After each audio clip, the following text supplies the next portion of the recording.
الحمدللہ رب العالمین والصلاة والسلام علی سید الانبیاء والمرسلین اما بعد فاعوذ باللہ من الشیطان الرجیم بسم اللہ الرحمن الرحیم۔ الحمدللہ ہمارا حج کا اور عمرہ وغیرہ کا بیان تقریباً کمپلیٹ ہوا۔ مدینہ منورہ کے حاضری اور وہاں کے آداب پر بھی کلام کیا گیا۔ ایک پروگرام جو آخری ہمارا ہے، یہ میں چاہتا ہوں کہ جو دوران حج خطائیں سرزد ہوتی ہیں، یہ یوں کہہ لیں حالت احرام میں خاص طور پر ہوتی ہیں، ان کے کیا کفارے ہوتے ہیں، کس طریقے سے اس کو ادا کرنا ہے، اس پر ہم کلام کر لیں۔ اور یہ الگ ہم نے اس لیے رکھا ہے ایک پروگرام، تاکہ آپ درمیان میں اگر بیان کریں تو بعض اوقات باتیں مکس ہو جاتی ہیں۔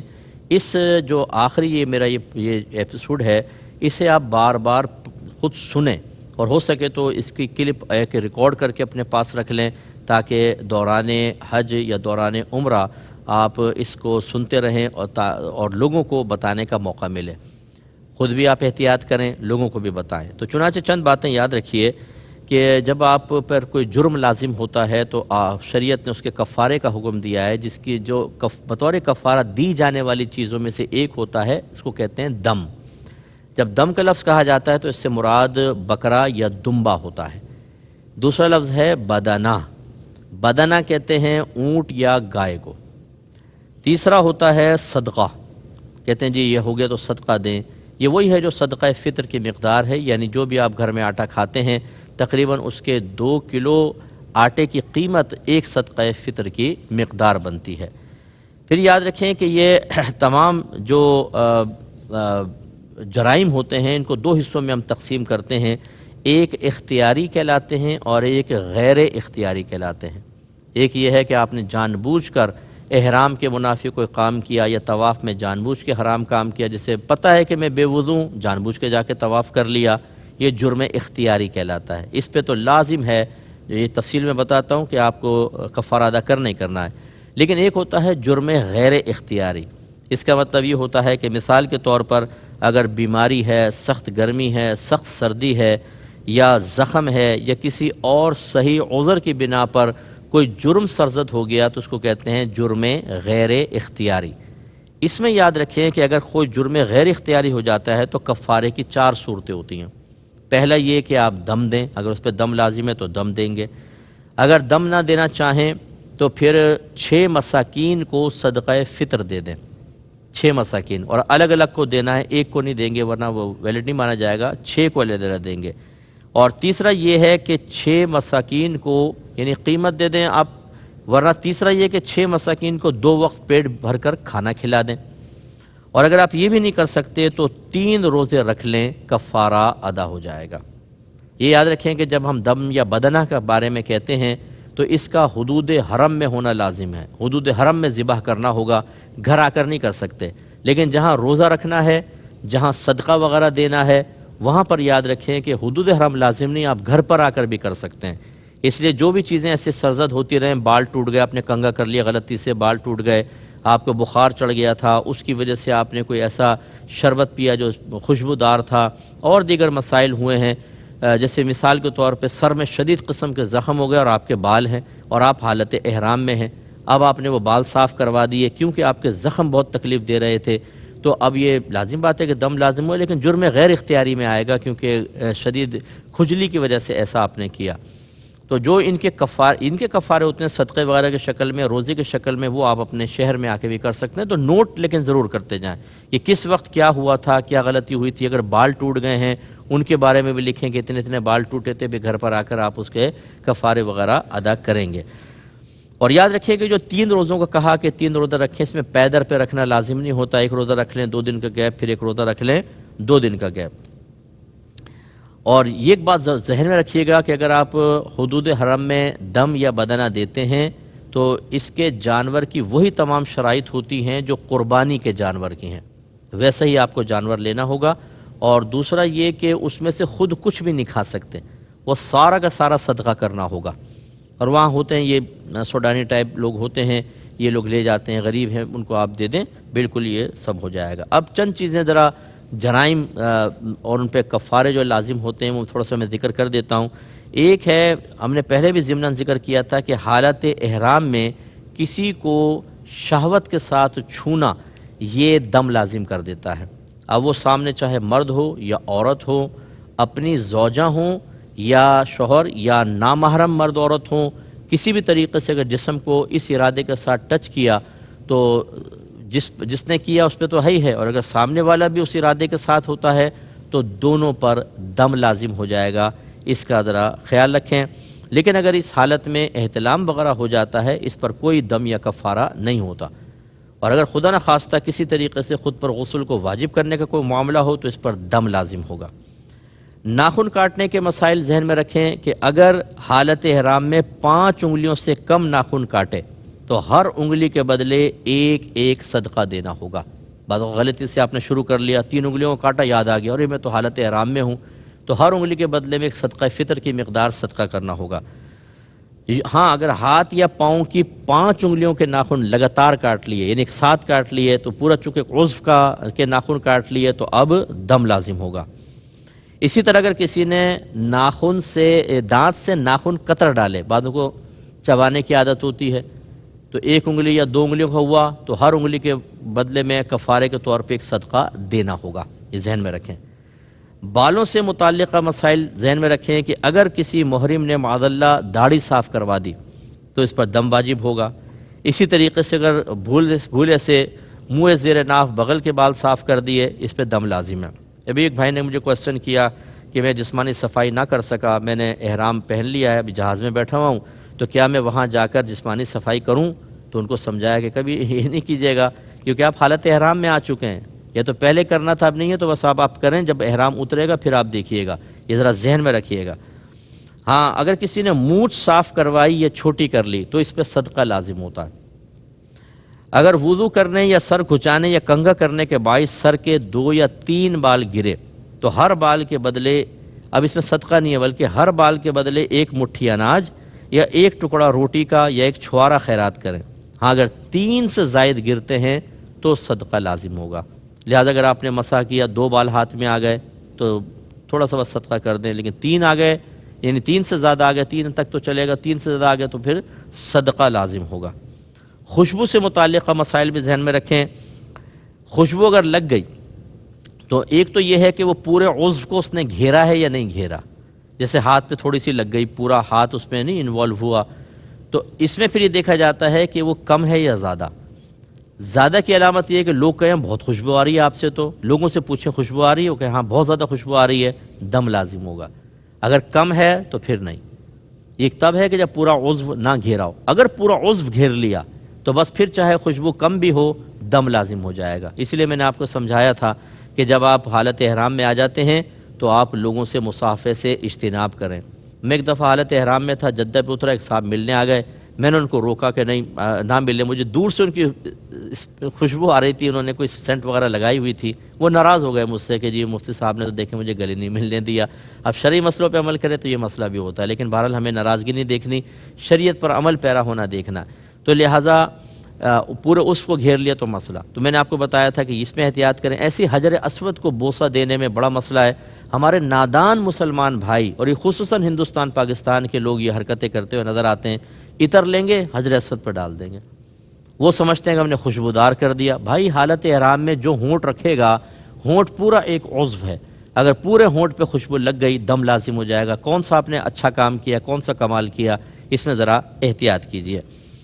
اسی طرح اگر پورے سر میں خوشبودار تیل لگا لیا دم لازم ہوگا۔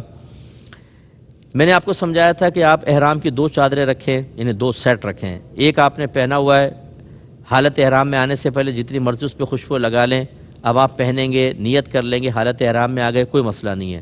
لیکن فرض کر لیں کہ آپ کو احتلام ہو گیا، کپڑے گندے ہو گئے، یہ احرام کی چادریں، آپ نے کہا چلو ان کو اتار کر میں دوسری جو لایا ہوں چادریں وہ پہن لوں، ان میں خوشبو نہیں ہونی چاہیے، وہ الگ چادریں کہلائیں گی، وہ بغیر خوشبو والی ہونی چاہیے، نہ ان پہ خوشبو لگائیں گے، اگر لگائیں گے تو آپ پر دم لازم ہوگا۔ ایسی ہماری بہنیں جو پہنا ہوا لباس ہے اگر اس کو چینج کرتی ہیں تو دوسرے لباس پہ، یعنی حالت احرام میں تبدیل کرتی ہیں تو دوسرے لباس پر عطر وغیرہ نہیں لگی ہونی چاہیے۔ اور خالص خوشبو کے بارے میں بتا چکا ہوں، جیسے الائچی ہے، لونگ ہے اور دیگر چیزیں جو خوشبو بہت زیادہ دیتی ہیں، انہیں کچا کھا لیا تو دم لازم ہوگا۔ ہاں اگر بریانی وغیرہ میں پکا لی، اب آپ نے چبائی اور خوشبو آئی، کوئی مسئلہ نہیں، کیونکہ جلنے کے بعد خوشبو برن ہو جاتی ہے، یعنی برن ہونے کے بعد ختم ہو جاتی ہے، فنا مانی گئی ہے، پھر کوئی مسئلہ نہیں ہے۔ اور جتنے ہمارے بھائی یہ خوشبودار پان کھانے کے عادی ہیں اور چھالیہ وغیرہ کے خودارہ، حالت احرام میں اجتناب کریں، اس میں دم ہونے کا اندیشہ اور خطرہ ہے۔ سلا ہوا کپڑے پہننے کے چند مسائل دیکھ لیں۔ اگر محرم نے سلا ہوا کپڑا پورے دن یا پوری رات سے کم پہنا، یعنی 24 گھنٹے سے کم پہنا، تو صدقہ ہے، ورنہ دم لازم ہوگا۔ اور یہی مرد کے لیے موزے پہننے کے احکام ہیں۔ تو اس لیے ہم نے آپ کو سمجھایا تھا کہ حالت احرام میں نیچے کچھ نہیں پہنیں گے۔ ہاں اگر ایسا ہے مرد کے کہ کوئی فرض کر لیں کہ پیشاب کے قطرات وغیرہ آتے ہیں، تو میں نے آپ کو سمجھایا تھا کہ بغیر سلائے کپڑا آپ باندھ سکتے ہیں، جیسے بچوں کے لنگوٹ باندھ لیتے ہیں، تاکہ آپ کا احرام ناپاک اور آلودہ نہ ہو، اس میں قطرے جذب ہوتے رہیں، اور جب آپ نماز وغیرہ پڑھنے لگیں یا طواف کے لیے جائیں تو تازہ وضو کریں اور اس کو بدل لیں، دوسرا پہن لیں۔ اب دوران طواف اگر آپ کو بیماری ہے جیسے، تو جتنے قطرے آتے رہیں گے کوئی مسئلہ نہیں ہے، لیکن سلا و لباس نہیں پہن سکتے، اس کا خیال رکھیے۔ اسی طرح اگر چونکہ مرد محرم کے لیے اپنے سر کو کھلا رکھنا واجب ہے، اگر اس نے چادر ڈال لی اس سر کے اوپر، تھوڑی سی ڈلتی جیسے دوسرے نے منہ پہ چادر ڈال دی، آپ کے سر پہ لگ گئی، تو آپ تھوڑا بہت کھجور وغیرہ دے دیں، اور اگر زیادہ دیر تک آپ نے کیا تو پھر صدقہ دیں، اور 24 گھنٹے ہوگا تو پھر وہ دم لازم ہوگا۔ سوتے ہوئے بھی احتیاط کریں کہ سوتے ہوئے سلی ہوئی چادر وغیرہ یوز نہ کریں، بغیر سلی کریں، اور وہی چہرے پہ نہ آئے۔ یہ تو خواتین کے لیے بھی مسئلہ ہے، آپ کو پتہ ہے کہ بہنوں کے لیے بھی اپنے چہرے کو اوپن رکھنا حالت احرام میں واجب ہوتا ہے۔ اس لیے اگر سوتے ہوئے آپ نے چادر منہ پہ لے لی، جیسے اکثر کو عادت ہوتی ہے، تو گڑبڑ ہو جائے گی۔ مسئلہ یہ ہوتا ہے کہ کمرے میں اے سی چل رہا ہوتا ہے، بعضوں کو سردی لگتی ہے، بعضوں کو گرمی لگ رہی ہوتی ہے، اور جن کو ٹھنڈ لگ رہی ہوتی ہے وہ پھر منہ پہ لے لیتے ہیں۔ اگر آپ سوتے ہوئے لے لیا، آپ کو پتہ نہ چلا، تو دوسرے نے جب بتائیں گے، اگر بتا دیا کہ آپ نے منہ ڈھکا تھا، تو آپ کو بالکل اس کی بات کو تسلیم کرنا پڑے گا۔ یاد رکھیں کہ جب حالت احرام میں ہوں، جان بوجھ کر آپ نے کیا ہو، غلطی سے کیا ہو، دوسرے کی غلطی سے جرم سرزد ہوا، ہر صورت میں کفارہ ہوتا ہے۔ ہاں بس اتنا ہے کہ جب آپ کا قصور نہیں ہے تو گناہ نہیں ہوگا، کفارہ بھی لازم ہوگا، اور اگر جان بوجھ کے نافرمانی کریں گے گناہ گار بھی ہوں گے۔ اس لیے سوتے ہوئے بھی بڑی احتیاط کیجیے۔ اس کے علاوہ ٹوپی وغیرہ پہنی ہوتی ہے بعض اوقات، تو ہم نے بتایا تھا آپ کو کہ جب آپ احرام کی نیت کریں تو اپنے سر کو ڈھک لیں، سر کو خالی کر لیں، ڈھکے نہیں۔ تو بعض اوقات ایسا ہوتا ہے کہ جب حالت احرام میں ہوتے ہیں، میں پہلے والے خیال نہیں رہتا، سر ڈھکا ہوتا ہے اور ہم نیت کر لیتے ہیں، تو آپ بہرحال ٹوپی اتاریں اور پھر احتیاطاً ایک صدقہ دے دیجئے گا۔ تو خلاصہ کلام یہ ہے کہ یہ چند چیزیں میں نے آپ کی خدمت میں ذکر کی۔ کوشش کریں کہ آپ کوئی ایک کتاب اپنے پاس ضرور رکھیں، ایسے لوگوں کا انتخاب کریں جن کے ساتھ کوئی مستند مفتی صاحب بھی ہوں، بہت بیسٹ ہے، ورنہ کم از کم آپ یہ کیجئے کہ اپنے موبائل میں کسی ایک مستند مفتی صاحب کا نمبر ضرور رکھیں، بہت مشکلوں سے بچیں گے، ورنہ وہاں جا کر بعض اوقات مسائل پیدا ہوتے ہیں۔ اور ضمناً میں آپ کی خدمت میں گزارش کرتا ہوں کہ ہر ایک سے مسئلہ معلوم نہ کیا کریں۔ اگر کسی نے 25 حج بھی کیے ہیں تو 25 حج کرنے کے بعد کوئی عالم نہیں ہو جاتا، معلومات تھوڑی بہت ہوتی ہیں، تو لہٰذا آپ مستند علماء کرام سے رجوع رکھیں اور ان سے رابطے میں رہیں اور اپنے شرعی مسائل انہی سے معلوم کریں۔ یہ بھی ضمناً میں گزارش کرتا ہوں کہ وہاں پر جیسے آپ مینا میں جائیں گے تو وہاں پہ کیبنز بنے ہوتے ہیں اور اس میں کہتے ہیں جی یہاں مفتیان کرام بیٹھے ہیں، آپ ان سے مسئلہ معلوم کر لیں۔ یاد رکھیں کہ ہم حنفی ہیں، وہ حنفی نہیں ہوتے، لہٰذا وہ اپنے جو بھی ان کا مطلب فقہ ہوتا ہے اس کے مطابق آپ کو جواب دے رہے ہوتے ہیں۔ جیسے کہ 10 ذوالحجہ کو احناف کے نزدیک ترتیب واجب ہے، آپ کو میں نے بتایا، پہلے رمی ہے، پھر اس کے بعد قربانی، پھر حلق ہے، پھر اس کے بعد طواف الزیارہ، جبکہ امام شافعی رضی اللہ تعالیٰ عنہ کے نزدیک ترتیب واجب نہیں ہے، آگے پیچھے کر دیں کوئی مسئلہ نہیں ہے۔ اب آپ اگر ان سے جا کر معلوم کریں گے نا کہ اوہو میں نے جی قربانی نہیں کی تھی، میں نے تو حلق کروا لیا، کہتے ہیں لا حرج لا حرج لا باس لا باس، کوئی اس میں حرج نہیں ہے، کیونکہ وہ تو اپنے فقہ کے مطابق جواب دے رہے ہیں، وہ بالکل ٹھیک دے رہے ہیں۔ آپ کا چونکہ فقہ حنفی ہے، اس لیے کوشش کیجئے کہ آپ ایسے لوگ ان سے مسئلہ معلوم نہ کیجئے، اس میں آپ کے اوپر دم لازم ہو سکتا ہے۔ آخر میں آپ کو تھوڑا سا حج بدل کا بھی گزارش کر دیتا ہوں، بس میں آخری چند منٹ ہیں ہمارے پاس۔ یاد رکھیے کہ بعض اوقات انسان فوت ہو جاتا ہے اور اس پہ حج فرض ہوتا ہے اور وہ ادا نہیں کر پاتا، تو اگر وہ وصیت کر کے گیا ہے تو اس کے ترکے سے کسی کو حج کروایا جائے گا، اس کو حج بدل کہتے ہیں۔ اور اگر وہ وصیت کر کے نہیں گیا لیکن اولاد کو پتہ ہے کہ والدین فوت ہو گئے، حج فرض ہو گیا تھا اور ادا نہیں کیا، تو پھر حج بدل آپ کریں گے۔ یا بعض اوقات ہوتا ہے حالت زندگی میں کوئی شخص ہوتا ہے بہت بیمار ہو گیا اور وہ بیچارہ یا بہت بوڑھا ہو گیا، پہلے بینائی تھی اب نابینا ہو گیا اور وہ حج ادا نہیں کر سکتا، تو وہ اپنی جگہ کسی اور کو حج کروا سکتا ہے۔ یہ جو حج کریں گے اس کو حج بدل کہا جاتا ہے۔ اور اگر کسی کے اوپر کوئی فرض وغیرہ نہیں تھا، ویسے آپ حج کرنا چاہتے ہیں، اس کو حج بدل نہیں کہتے۔ حج بدل تو ہوتا ہی وہاں پر ہے کہ جب کسی پہ فرض ہو خود ادا نہ کر سکے تو آپ اس کی طرف سے کریں۔ اس میں یہ ہوتا ہے اگر آپ ویسے ہی والدین کی طرف سے کرنا چاہتے ہیں تو آپ نفلی حج کریں، اس کا ثواب اپنے والدین کو بخش دیں۔ حج بدل کے لیے ضروری ہے کہ تمام خرچہ اس شخص کا ہوگا جس پر حج فرض تھا، اور وہ اپنے شہر سے روانہ کرے گا، کسی قریبی مکے کے قریب سے کسی کو نہیں کر دے گا، وہاں تو خرچہ بہت کم آئے گا، یہیں سے بھیجے گا جہاں سے تھا۔ اور جس کو اس نے حج بدل کا مکلف بنایا کہ تم کرو وہی کرے گا، دوسرے کو اگر اس نے کہا کہ کر دو تو حج بدل ادا نہیں ہوگا۔ اور حج بدل کرنے میں جو غلط فہمی ہے وہ یہ ہے کہ بعض لوگ سمجھتے ہیں کہ جس نے پہلے حج نہیں کیا وہ حج بدل نہیں کر سکتا، پہلے حج کیا ہوگا تو کر سکیں گے۔ نو، اگر آپ نے حج پہلے نہیں کیا اور کوئی کہتا ہے میری طرف سے حج بدل کر دو، بالکل آپ کریں گے، کر لیں، لیکن اپنی طرف سے نیت نہیں کریں گے، نیت اس کے حج کی کریں گے۔ اگر آپ نے اپنی کر لی تو آپ کا ادا ہوگا، اس کا نہیں ہوگا، اور آپ گناہ گار بھی ہوں گے کیونکہ اس بیچارے کا حج تو ہوا نہیں، اس کی نیت سے کریں گے۔ ہاں یہ ضرور ہے کہ اگر آپ پہ مثلا حج فرض ہو گیا، آپ کو کرنا چاہیے تھا، کسی نے کہا میں نے حج بدل کروانا ہے، تو آپ نے کہا چلو میں اپنا حج بعد میں کر لوں گا، پہلے اس کا کر دوں، یہ حرام ہے، یعنی مکروہ تحریمی لکھا ہے اس کو، کہ آپ کو کیا پتہ کہ اگلے سال آپ زندہ نہ رہیں، اس کی طرف سے حج کر دیا اور موت آ گئی، اپنا حج باقی رہا۔ اور آپ نے حدیث میں سنا تھا کہ نبی کریم صلی اللہ علیہ وسلم نے فرمایا جس نے باوجود قدرت کے حج نہ کیا اور مر گیا تو چاہے وہ یہودی ہو کر مرے چاہے عیسائی ہو کر، یعنی انتہائی ناراضگی سرکار نے اس میں بیان فرمائی۔